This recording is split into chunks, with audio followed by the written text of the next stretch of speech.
welcome you all to today's session. I hope all of you are doing perfect at your places. Today's topic is computer languages. In this chapter, we will learn what are computer languages, compiler and interpreters, difference between an interpreter and a compiler, decimal number system, binary number system, generations of programming languages. तो basically इस chapter में जो computer की अलग अलग languages होती हैं जिसमें इनकी programming करी जाती है हम उनके बारे में पढ़ने वाले हैं. A computer language is a system of communicating with electronic elements. A computer language is used to communicate between user and the device. Computer does not understand user's language. It has its own language. So, computers are unable to understand the data and instructions given by the user. Therefore, the data and instructions are needed to be given in a language that computer can understand. तो computer language basically आपका वो system होता है communication का with electronic elements, क्योंकि जो user की language होती है, जो हमारी ह्यूमन लैंग्वेज होती है, वो कंप्यूटर समझ नहीं सकता है. तो इसीलिए उसकी अलग अलग टाइप की लैंग्वेजेस बनाई जाती हैं ताकि जब आप कोई कमांड दें किसी टास्क को करने के लिए तो कंप्यूटर आपकी लैंग्वेज को समझे और उसके बाद आपकी दी गई कमांड के अकॉर्डिंग आपका काम करे. अगर आप अपनी लैंग्वेज में उसे समझाने की कोशिश करेंगे तो कंप्यूटर नहीं समझ पाएगा. तो कंप्यूटर की अपनी एक लैंग्वेज होती है. What are computer languages? A computer language is also known as a programming language. There are various types of programming languages. These languages are used to write programs to tell the computer what to do. The users who write these programs are called programmers. Each computer language has its own set of grammatical rules. These are called the syntax rules of that language. These syntax rules should be followed while writing a program. Computer languages have also progressed over the years just like computer hardwares. Started with the language made up of just two symbols, 0 and 1, which was very difficult to use and understand. Today we make the computer programs using computer languages based on common English and mathematical terms which are easy to use and understand. The development of computer language can be classified into following categories. 1. Machine language as first generation. 2nd. Assembly language as second generation. 3rd. High level language as third generation. तो आपकी जो computer language होती है it is also known as the programming language. बहुत सारी various type of programming languages होती हैं. इन languages को जो लिखते हैं, इन प्रोग्रामिंग लैंग्वेजेस को जो बनाते हैं उनको प्रोग्रामर्स कहा जाता है. और इसमें आपका जो कंप्यूटर होता है, कंप्यूटर को एक्चुअल में क्या करना है इस प्रोग्रामिंग लैंग्वेज में आपका वो स्पेसिफाइड होता है. इस प्रोग्रामिंग लैंग्वेज की अपनी ही ये ग्रामेटिकल आपकी यूजेज होती है.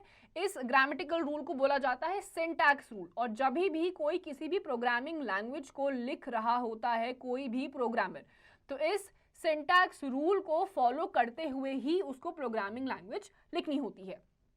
ओवर द ईयर्स जो कंप्यूटर लैंग्वेज है वो बहुत ज़्यादा प्रोग्रेस किया है. स्टार्टिंग में जब प्रोग्रामिंग लैंग्वेज बनी थी तो सिर्फ दो सिंबल्स के साथ बनी थी, 0 and 1, बस इन्हीं दोनों के साथ बनी थी.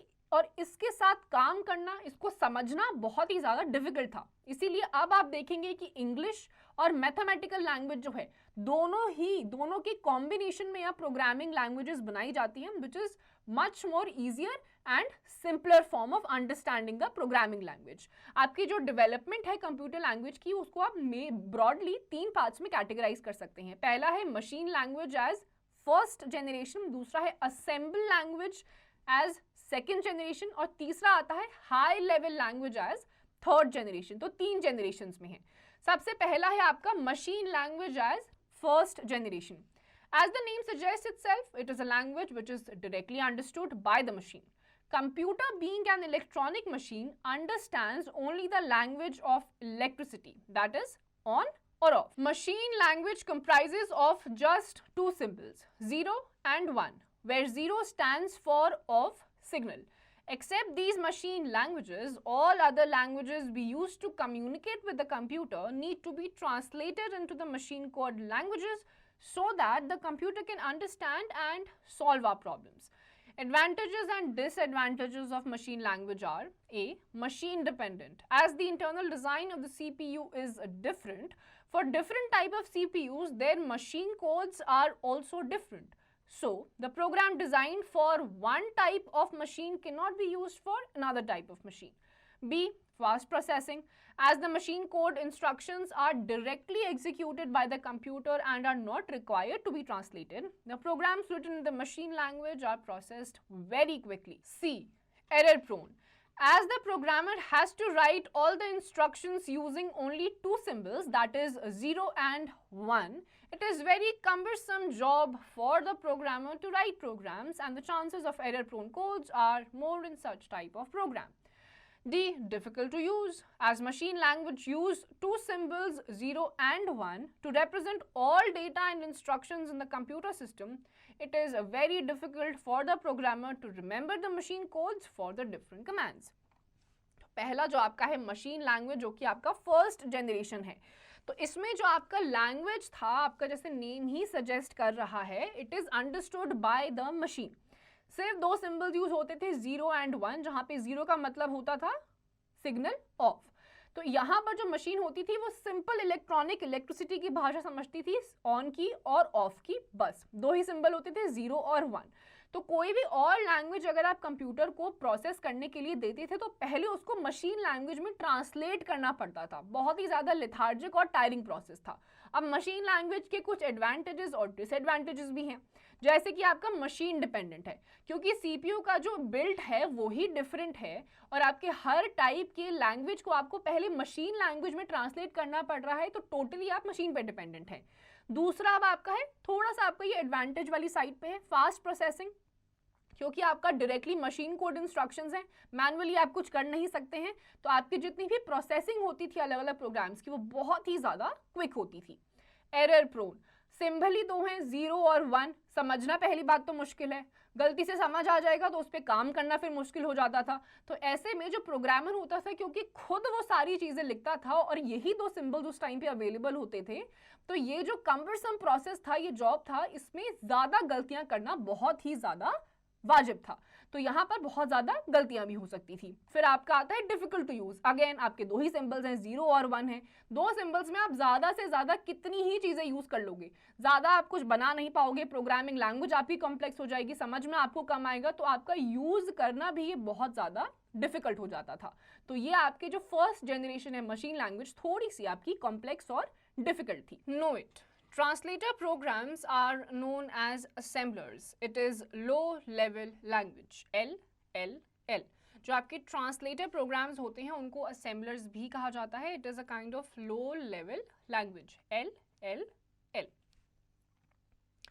Second, assembly language as second generation. This language uses mnemonic codes or symbols in place of zeros and ones. Since a computer can only understand the machine language, so assembly language programs have to be converted to machine language. Translator programs known as assemblers are developed to convert the assembly language program into machine language. A program written in assembly language is called the source program, and the program converted into machine language by the assembler is called object program or object code. Assembly language is also machine dependent, and the programming in this language is time consuming. Thus, it is also regarded as low level language, triple L. Advantages and disadvantages of assembly language are: A. Easy to understand. As compared to the machine language, it is easier to understand and use. B. Easy to remove error. Because of the codes created using English alphabets, it is easy to locate and correct errors in an assembly language program. C. Easy to modify. As the program written in assembly language, it is easy to understand. It is easy to make changes in these programs as compared to the machine language programs. D. Machine dependent. Assembly language is also considered as low-level language because its codes are different for different kinds of machines. That is, the assembly language programs are machine-dependent programs. Assembly language programs, assembler, machine language program. तो आपके जो दूसरे type के second generation assembly languages होते हैं, इनको mnemonic codes या फिर सिंबल्स भी कहा जाता है, क्योंकि ये सिंबल्स की जगह सिंबल्स और निमोनिक कोड्स का यूज़ करते हैं in place of zeros and ones. लेकिन क्योंकि आपका जो कंप्यूटर होता है वो मशीन लैंग्वेज को ही समझता है, तो इन सिंबल्स और कोड्स को मशीन लैंग्वेज में कन्वर्ट करना इंपॉर्टेंट होता है। इन्हीं ट्रांसलेटर्स को, जो ये प्रोग्राम्स होते हैं जिनको बोला जाता है असेंबलर्स, इन्हें डेवलप करा जाता है ताकि इन सिंबल्स को, यानी कि असेंबली लैंग्वेज प्रोग्राम को मशीन लैंग्वेज में कन्वर्ट किया जाए। जितना भी प्रोग्राम रिटन होता है, लिखा जाता है एक असेंबली लैंग्वेज में, it is called a source program, और जितना भी प्रोग्राम आप एक मशीन लैंग्वेज में कन्वर्ट करते हैं उसे कहा जाता है ऑब्जेक्ट प्रोग्राम या फिर ऑब्जेक्ट कोड। अब आपकी जो असेंबली लैंग्वेज होती है वो भी एक मशीन डिपेंडेंट होती है, इसकी प्रोग्रामिंग को भी आपको पहले एक मशीन लैंग्वेज में कन्वर्ट करना होता है। इसी वजह से ये बहुत ही ज़्यादा टाइम कंज्यूमिंग भी होती है, बहुत ही सारा टाइम आपका ले जाती है ये। इस वजह से इसको लो लेवल लैंग्वेज यानी कि LLL भी कहा जाता है।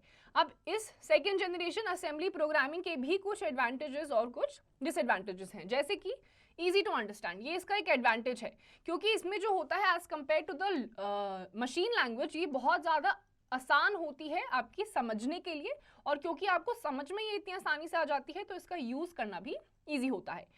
Then comes easy to remove error. अब क्योंकि इसमें सिंपल इंग्लिश अल्फाबेट्स का ही यूज़ करा जाता है तो इसमें आपका जो एरर निकालने का काम होता है वो बहुत ही ज़्यादा सिंप्लीफाई हो जाता है और एरर्स इसमें से बड़ी आसानी से आइडेंटिफाई होकर डिटेक्ट हो जाते हैं। Then comes easy to modify, ये भी एक एडवांटेज है क्योंकि इसमें आपका ज़्यादा कॉम्प्लेक्सिटीज़ नहीं होती हैं। आपकी असेंबली लैंग्वेज में जितने भी प्रोग्राम्स लिखे जाते हैं आसानी से समझे जाते हैं, आसानी से इसमें चेंजेस करना भी बहुत ही ज़्यादा ईजी हो जाता है। अब आता है मशीन डिपेंडेंट। अब क्योंकि आपकी कंप्यूटर मशीन की लैंग्वेज ही समझती है तो हर एक प्रोग्राम को इस असेंबली प्रोग्रामिंग में आपको मशीन लैंग्वेज में कन्वर्ट करना होता है। तो डिफरेंट काइंड्स ऑफ मशीन्स होती है जिसमें आपके असेंबली प्रोग्राम्स होते हैं और उनको मशीन डिपेंडेंट प्रोग्राम्स भी कहा जाता है, जिसमें आपकी लैंग्वेज को मशीन लैंग्वेज में कन्वर्ट किया जाता है। Third, high level language as third generation. High level computer language use formats that are similar to English. The purpose of developing high level language was to enable people to write programs easily in their own native language environment, English. High level languages are basically symbolic languages that use English words and or mathematical symbols rather than mnemonic codes. Each instruction in the high-level language is translated into many machine language instructions that the computer can understand. Some high-level languages, HLL, are Fortran, COBOL, Pascal, C, etc. Advantages and disadvantages of high-level language are: A. User-friendly. High-level languages are user-friendly. B. Easy to learn. They are easier to learn. C. Easy to maintain. They are easier to maintain. D. Problem oriented. They are problem oriented rather than machine based. E. Platform independent. A program written in a high level language can be translated into many machine languages and can run any computer for which there exists an appropriate translator. F. Machine independent. The language is independent of the machine on which it is used.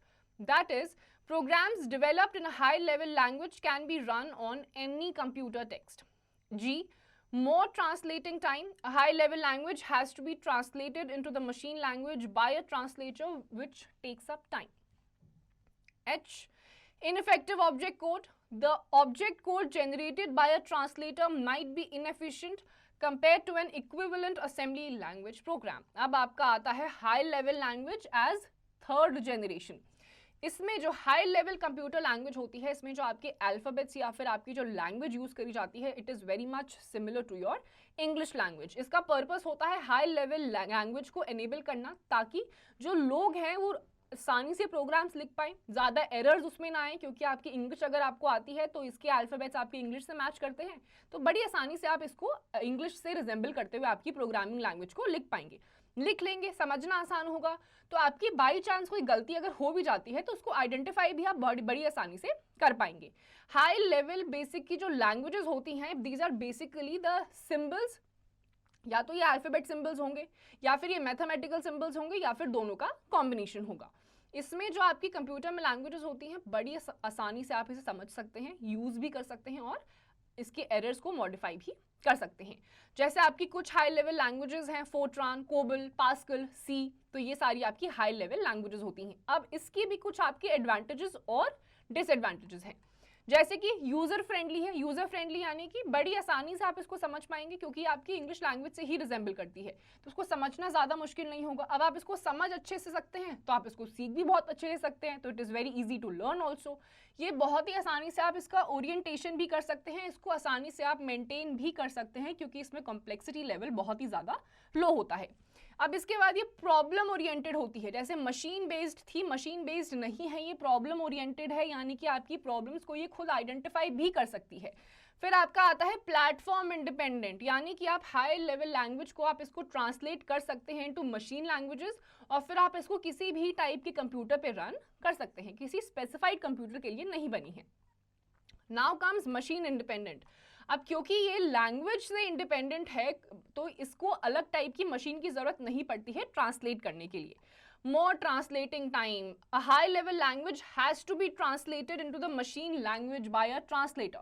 अब एक translator के through इसकी जो language होती है उसको machine language में convert करना होता है। ये आपका एक डिसएडवांटेज है इसका, क्योंकि ये बहुत ही ज्यादा टाइम टेकिंग प्रोसेस होता है।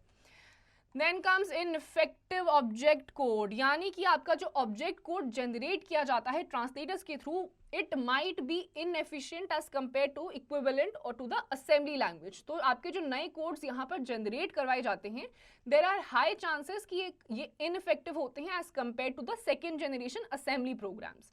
तो आपके यहाँ पे कुछ एडवांटेजेस भी देखे गए हैं और कुछ डिसएडवांटेजेस भी हैं। Compiler and interpreters. You know that computer is an electronic machine which understands only machine language than other languages. Languages need a translator to convey their codes to machine understandable codes. Assembler known as a translator for assembly language. There are two translator programs of high level language. First compiler, second interpreter. तो अभी तक हमने ये तो समझ लिया है कि कंप्यूटर को आपकी नॉर्मल लैंग्वेज समझ में नहीं आती है, इसको सिर्फ मशीन की लैंग्वेज समझ में आती है। तो कोई भी आप हाई लेवल लैंग्वेज बनाते हैं या कोई भी असेंबली प्रोग्राम आप बनाते हैं तो उसको आपको मशीन लैंग्वेज में कन्वर्ट यानी कि ट्रांसलेट करना ही पड़ेगा ताकि आपकी कंप्यूटर उस भाषा को समझ पाए। तो ऐसे ट्रांसलेटर्स या कंपाइलर्स आपके दो टाइप के होते हैं, पहला है आपका कंपाइलर और दूसरा है इंटरप्रेटर। तो सबसे पहले हम पढ़ेंगे कंपाइलर के बारे में। When you write a program using high-level language, it is called source code, and the translated program into machine code is called an object code. Compiler converts the entire source code to its corresponding object code in one go if it is error-free. Second, interpreter. It is a translator which transforms or interprets a high-level language program into codes that can be understood by the machine or into an intermediate language that can be easily executed as well. It translates the program code line by line, it converts the line, executes the instructions and then repeats its procedure for the meaningful instructions. If the errors occur while translating the code, can be removed immediately. तो आपके दो type के अभी हमने जाने थे कि आपके ट्रांसलेटर्स होते हैं जो आपकी लैंग्वेज को, हाई लेवल लैंग्वेज को कन्वर्ट करते हैं, ट्रांसलेट करते हैं।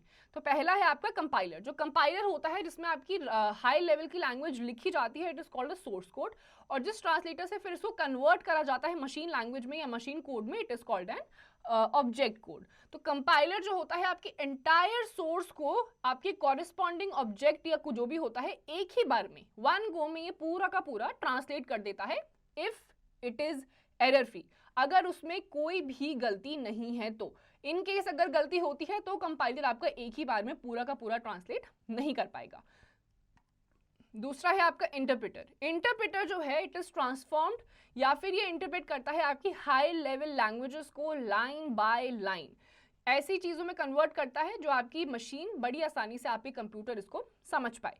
कोड को लाइन बाय लाइन करता है, कन्वर्ट्स द लाइन, फिर उसको एग्जीक्यूट करता है उसके इंस्ट्रक्शंस को और फिर वापस से रिपीट करता है उसका procedure into meaningful instructions.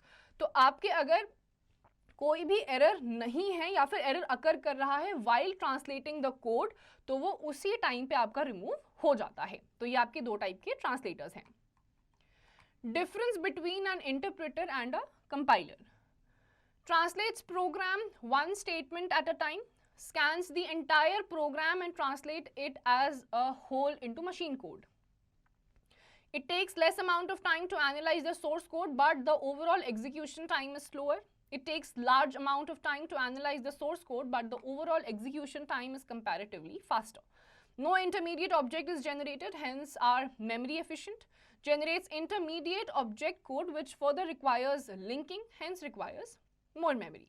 Continues translating the program until the first error is met, in which case it stops, hence debugging is easy.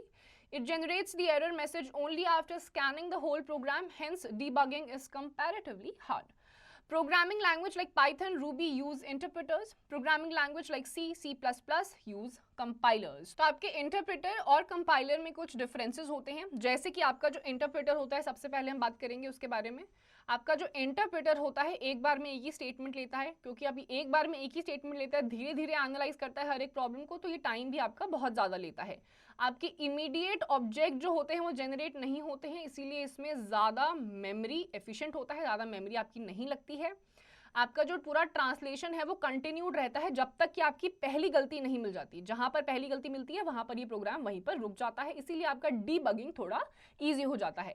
फिर आपकी जो प्रोग्रामिंग लैंग्वेजेस होती हैं जैसे पाइथन, रूबी, ये आपके इंटरप्रेटर में आते हैं। अब ऑन दी अदर हैंड जो कंपाइलर होता है वो आपके एंटायर प्रोग्राम को एक ही बार में स्कैन करता है, एनालाइज करता है और एक मशीन कोड या ऑब्जेक्ट कोड में उसे ट्रांसलेट कर देता है। अब क्योंकि एक ही बार में पूरा का पूरा ऑब्जेक्ट कोड में ट्रांसफर करता है, तो ये ज़्यादा टाइम नहीं लेता है एनालाइज करने में।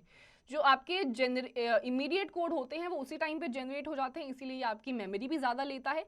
और क्योंकि एंटायर कोड को आपके एक ही बार में स्कैन करता है, तो यहाँ पर आपका डीबगिंग जो है थोड़ा सा कॉम्प्लेक्स हो जाता है। इसकी आपकी प्रोग्रामिंग लैंग्वेजेस हैं C, C++, तो आपकी कंपाइलर्स में C और C++ यूज होता है। Languages and their applications. Languages, applications, basic, beginners, all-purpose symbolic instruction code, education, Fortran, formula, translator, scientific, COBOL, common business-oriented language, business, Pascal, named after its inventor Blaise Pascal, scientific, education. तो पहला आपका जो language है वो basic है, beginners all purpose symbolic instruction code, और इसकी application आपकी एजुकेशन वाली लाइन में होती है जहाँ पे पढ़ाई करवाई जाती है। फिर आपका फोर्ट्रान आता है, फॉर्मूला ट्रांसलेटर, ये आपकी साइंटिफिक रिसर्चेस जहाँ पे होती है, बेसिकली जहाँ पे आपका साइंस इन्वॉल्व होता है वहाँ पर आपकी ये लैंग्वेज यूज करी जाती है। फिर आपका आता है COBOL, common business oriented language, ये आपका बिजनेस पर्पसेस जहां होता है वहां पर ये लैंग्वेज यूज करी जाती है। देन कम्स पास्कल, जो इसके इन्वेंटर थे ब्लेस पास्कल, उसके नाम पे ये लैंग्वेज रखी गई है, और ये आपकी साइंटिफिक और एजुकेशन दोनों ही पर्पस के लिए यूज करी जाती है। Decimal number system, a number system in which 10 digits 0, 1, 2, 3, 9 are used to form any numbers is called decimal number system.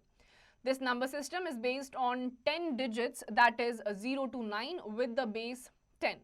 All numbers are used individually or they can be grouped to form a numeric value. Example 82 minus 256, 54.87, etc. All numbers depend upon the following digits. A, the face value, B, the position of the digit, C, the base of the number system. तो आपके जितनी भी digits 0 से start होते हैं 9 तक जाते हैं, इनके कॉम्बिनेशन से बनते हैं, वो आपके डेसिमल नंबर सिस्टम होते हैं। इसमें आपके जो जितने भी आपके 10 डिजिट्स होते हैं 0 से लेकर 9 तक विद द बेस 10, तो इसके कॉम्बिनेशन में आपके कोई भी नंबर्स बन सकते हैं, जैसे कि 82 माइनस 256, 85.27, कुछ भी आपका नंबर इसमें आ सकता है। अब 3 तरीके से आप नंबर सिस्टम को भी आइडेंटिफाई करते हैं। पहली होती है उसकी फेस वैल्यू, फेस वैल्यू के बाद आता है पोजीशन ऑफ द डिजिट, और उसके बाद आता है the base of the number system. Example 8 10 to the power 0 units is equals to 8. 5 into 10 to the power 1 tens is equals to 50. 6 into 10 to the power 2 hundreds is equals to 600, और तीनों को add कर दिया तो आपका बना 658। तो ये आपका बेसिकली नंबर सिस्टम है। Now comes your observation. The positional value of each digit increases 10 folds as we move from right to left. In above given example, 8, 5, 6 are the face value of digits and their place values are hundreds, tens and ones respectively. The face value depends on the position of the digits in the number. तो आपका जो आपकी face value होती है, जैसे आपका जो ऊपर का भी हमने एग्जाम्पल देखा था, वहां पर आपकी 8, 5 और 6 आपकी फेस वैल्यू थी। इसका जो आपका डिजिट्स होती है, यूनिट्स होती है, आपकी पीछे से शुरू होती है, आपकी 100 से होगी, फिर टेंस आएगा और फिर वंस आएगा, तो 10 फोल्ड्स वो इंक्रीज हो जाती है जैसे ही आप राइट से लेफ्ट की तरफ जाते हैं। Binary number system. The binary number system is based on two digits, 0 and 1. The digits 0 and 1 are called bits. The computer cannot depict 2, 3 and 4, etc. They are only represented using numbers 0 and 1. All computers use this number system and convert the data input from the decimal format into its binary equivalent. फिर आपका आता है binary number system. इसमें आपके सिर्फ दो numbers use होते हैं, 0 और 1. इसके अलावा अगर आप कोई भी नंबर कंप्यूटर सिस्टम में डालेंगे जैसे 2, 3, 4 तो वो आइडेंटिफाई नहीं करेगा. अगर आपको 2, 3, 4, 5, 6 इन सारे नंबर्स को दिखाना भी है, रिप्रेजेंट करना है, तो वो 0 और 1 के कॉम्बिनेशन में ही आपको बनाना पड़ेगा और उसके बाद आपको दिखाना पड़ेगा. अदरवाइज 0 और 1 के अलावा कोई भी नंबर बाइनरी नंबर सिस्टम में आइडेंटिफाई नहीं होता है. Converting 285 into binary form. To express any number in binary number system, we need to divide the number by 2. Thus, 285 in decimal form is equals to 1000,111,01 in binary form. Converting from binary to decimal. To convert a binary number to decimal number, we use a different method of giving positional value. Here is an example. Converting 1,000,111,01 into decimal form. 987654321. Positional value 1,0,0,0,1,1,1,0,1. 2 to the power 8, 2 to the power 7, 2 to the power 6, 2 to the power 5, 2 to the power 4, 2 to the power 3, 2 to the power 2, 2 to the power 1, 2 to the power 0. Now we multiply the digit with the value of each multiple of 2. Therefore, it would be 1 into 2 to the power 0 plus 0 into 2 to the power 1 plus 1 into 2 to the power 2 plus 1 into 2 to the power 3 plus 1 into 2 to the power 4 plus 0 into 2 to the power 5 plus 0 into 2 to the power 5 plus 0 into 2 to the power 7 plus 1 into 2 to the power 8, which gives us 1 into 1 plus 0 plus bracket open 1 into 4 bracket close plus bracket open 1 into 8 plus bracket open 1 into 16 plus 0 plus 0 plus 0 plus 1 into bracket open 2 into 2 into 2 into 2 into 2 into 2 into 2 into 2, which gives us 1 plus 0 plus 4 plus 8 plus 16 plus 0 plus 0 plus 0 plus 256 is equals to 285. तो अगर आपको let's suppose 285 को binary form में convert करना है तो सबसे पहले आपका कोई भी नंबर जिसको आपको बाइनरी सिस्टम में कन्वर्ट करना होता है उसको आपको सबसे पहले 2 से डिवाइड करना होता है. तो 285 जो कि आपका डेसिमल फॉर्म में होगा वो आपका बाइनरी फॉर्म में होगा 1,000,111,101. यहाँ पे एक एग्जाम्पल लेते हैं. बाइनरी को आप डेसिमल में कन्वर्ट करेंगे. अब अगर आपको डिफरेंस आपको पूरा का पूरा नंबर जो आपका बाइनरी में है उसको डेसिमल में कन्वर्ट करना है तो आपका अलग पोजिशनल वैल्यू और अलग मेथड यूज होता है. जैसे कि यहाँ पर अगर आपको 1,000,111,101 को डेसिमल फॉर्म में कन्वर्ट करना है तो आप सबसे पहले तो उस पूरे को लिख देंगे और 9 से लेकर 1 तक उसकी पोजिशनिंग कर देंगे जैसे यहाँ पर करी हुई है 987654321. उसके बाद आपको 2 के पावर में आपका वो कितना नंबर बन रहा है आपको वो लिख देना है. अब आप इसको मल्टीप्लाई करना शुरू करेंगे. ईच नंबर को आप मल्टीप्लाई करेंगे 2 से. जैसे यहाँ पर 1 को मल्टीप्लाई करा है 2 टू द पावर 0 से, 0 को करा है 2 टू द पावर 1 से. तो इसको आप पूरे के पूरे जो आपका नंबर सिस्टम यहाँ पोजीशन कर रखा है आपने, आपको उसको 2 से मल्टीप्लाई करना है. मल्टीप्लाई करने के बाद आपके पास जो नीचे वैल्यूज दी गई है आपके पास ये वैल्यू आ जाएगी. इन सबको जब आप कैलकुलेट करेंगे तो फाइनली आपका नंबर 285 जो कि स्टार्टिंग में आपने जिसको बाइनरी में कन्वर्ट किया था बाइनरी से डेसिमल में कन्वर्ट करेंगे तो आपका वही नंबर आ जाएगा. Generations of programming languages. 1GL or first generation language was machine language or binary language. The level of instructions and data that the processor is actually given to work on, which conventional computers, a string of zeros and ones. 2GL or second generation language is rule, sometimes called assembly based language. A typical 2GL instruction looks like this: ADD 12,8. An assembler converts the assembly language statements into their corresponding machine language codes. 3GL or third generation language is a high-level programming language such as Fortran, COBOL, C++, PL/1, C and Java.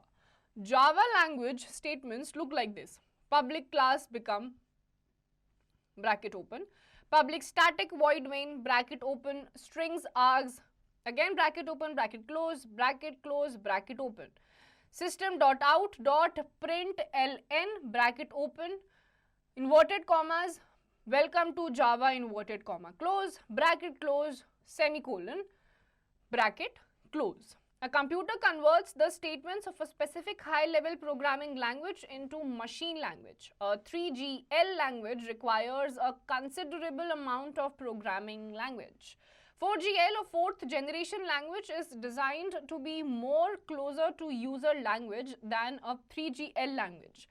Languages for accessing databases are often described as 4GLs. A 4GL language statement might look like this. Extract all customers where previous purchases total more than $1,000. 5GL or fifth generation languages programming that uses a visual or graphical development environment to create application that is usually compiled with a 3GL or 4GL language compiler. Microsoft, Borland, IBM and other companies make 5GL visual programming products for developing applications, example Visual Basic 2008, Visual C++, etc. फिर आपके आते हैं generations of programming languages. इसमें आपकी सबसे पहले आती है फर्स्ट जनरेशन लैंग्वेज, जिसे आप 1GL भी कहते हैं. या आपकी एक मशीन लैंग्वेज होती है या फिर इसको बाइनरी लैंग्वेज कहा जाता है. द लेवल ऑफ इंस्ट्रक्शंस या डेटा जो होता है वो आपके प्रोसेसर से एक्चुअली जिसमें आप पे काम करा जाता है वो आपकी स्ट्रिंग होती है जीरोस की और वंस की, जो अभी हमने पढ़ा था. Then comes your second generation language, जिसको 2GL भी कहा जाता है. या आपकी असेंबली भी बोली जाती है कभी कभी, जो आपकी असेंबली बेस्ड लैंग्वेज होती है. और टिपिकल 2GL इंस्ट्रक्शन जो होता है वो आपका ADD 12,8 इस तरीके का दिख सकता है. जो आपका असेंबलर होता है वो कन्वर्ट करता है असेंबली लैंग्वेज स्टेटमेंट्स को उनकी कॉरेस्पॉन्डिंग मशीन लैंग्वेज कोड्स में. अब इसके बाद आपका आता है थर्ड जनरेशन लैंग्वेज, जिसे 3GL भी कहते हैं. ये हाई लेवल की लैंग्वेज होती है, जैसे कि आपका फोर्ट्रान हो गया, कोबोल हो गया, C++, जावा, सी, ये सारी आपकी थर्ड लेवल लैंग्वेजेस आती हैं. जैसे कि आपका ये public class welcome, public static void main, इस तरीके का आपका थर्ड जनरेशन का लैंग्वेज दिखता है. जो आपका कंप्यूटर होता है वो आपकी कन्वर्ट करता है स्पेसिफिक हाई लेवल लैंग्वेज को इनटू मशीन लैंग्वेज. फिर आपकी जो थर्ड लेवल लैंग्वेज होती है उसको एक considerable amount of programming language चाहिए होता है. फर्स्ट और सेकंड वाली इतनी आपको लैंग्वेज की नॉलेज की जरूरत नहीं है, लेकिन थर्ड लेवल जनरेशन के लिए आपको एक स्पेसिफिक नॉलेज की जरूरत होती है ताकि आप उसको मशीन कोड में कन्वर्ट कर सकें. इसके बाद आपकी आती है फोर्थ जनरेशन, जिसे आप 4GL भी कहते हैं. यह आपकी और भी ज्यादा आपके लिए ऐसी बनाई जाती है कि आपकी जो यूजर लैंग्वेज है वो आपकी थर्ड जनरेशन लैंग्वेज से ज्यादा आप इसे आसानी से समझ पाएं. ये जो लैंग्वेज होती है डेटा बेसिस होते हैं, जिसको ऑफ्टन आप ऐसे बोल के डिस्क्राइब कर सकते हैं जैसे कि 4GLs. जो 4G लैंग्वेज होती है वो आपकी इस तरीके की दिख सकती है, जैसे extract all customers where precious purchases total more than $1,000. तो ये आपकी फोर्थ जनरेशन की लैंग्वेज इस टाइप की दिख सकती है. इसके बाद आपकी आती है फिफ्थ जनरेशन लैंग्वेज, जो कि अब तक की लेटेस्ट लैंग्वेज है आपकी सारी की सारी जनरेशंस में से. ये जो होती है ये आपकी विजुअल या फिर ग्राफिकल डेवलपमेंट होती है, जो आपकी एप्लीकेशन को यूजुअली आपकी कंपाइल्ड होती है थर्ड और फोर्थ जनरेशन की लैंग्वेज के साथ. तो आपका जैसे माइक्रोसॉफ्ट हो गया, बोरलैंड हो गया, IBM हो गया, ये सारी आपको फिफ्थ जनरेशन लैंग्वेज का पूरा एक्सपीरियंस देती है. जैसे आपका C++ हो गया, विजुअल C++ हो गया, ये आपकी फिफ्थ जनरेशन की लैंग्वेजेस है और ये आपकी सारी लैंग्वेजेस में से सबसे ज्यादा लेटेस्ट यूज करे जाने वाली लैंग्वेज है. Know it. Fortran was the first high-level programming language. It is developed by John Backus for IBM in 1954. तो आपने जितनी भी लैंग्वेजेस देखी उसमें से जो फोर्ट्रान है वो पहली हाई लेवल लैंग्वेज है आपकी, जिसे डेवलप किया गया था जॉन बैकस ने, और उन्होंने IBM कंपनी में इसको 1954 में इन्वेंट किया था. To revise, an interpreter is a translator which transforms a high level language program code into an intermediate language that can be easily executed. A language formed with binary digits 0 and 1 is called machine language. It is directly understood to the computer. Compiler converts high-level language programs to machine codes in one go if the program is error-free. A number system in which 10 digits 0, 1, 2, 3, 9 are used to form any number is called decimal number system. The binary number system is based on 2 digits, that is 0 and 1. तो आपके interpreter जो होता है वो आपका translator होता है, जो आपकी अलग अलग लैंग्वेजेस, जो प्रोग्रामिंग लैंग्वेजेस होती हैं उनको मशीन कोड में कन्वर्ट कर देता है ताकि आपका कंप्यूटर उन्हें समझ पाए. क्योंकि हमने पढ़ा है कि कंप्यूटर सिर्फ और सिर्फ आपकी मशीन कोड्स ही समझता है, आपकी नॉर्मल लैंग्वेज वो नहीं समझ पाता है. उसके बाद हमने 5 अलग अलग जनरेशन की लैंग्वेजेस देखी जिसको फर्दर आपकी मशीन कोड्स में ही ट्रांसलेट किया जाता है. Then comes your binary digits, जो आपकी 0 और 1 होती है, 2 ही डिजिट यूज होती है. फिर आपका डेसिमल नंबर सिस्टम आता है जिसमें आपके 0 से लेकर 9 तक की कोई भी डिजिट की कॉम्बिनेशन में चीजें होती हैं. फिर आपका जो बाइनरी नंबर सिस्टम होता है उसमें आपके 0 और 1 इन्हीं दोनों डिजिट्स को यूज करते हुए आपकी प्रोग्रामिंग लैंग्वेज या फिर आपके नंबर्स को डिस्प्ले करा जाता है. So students, with this we come to the end of this chapter. इसकी जितनी भी एक्सरसाइजेस हैं आप खुद से करिए.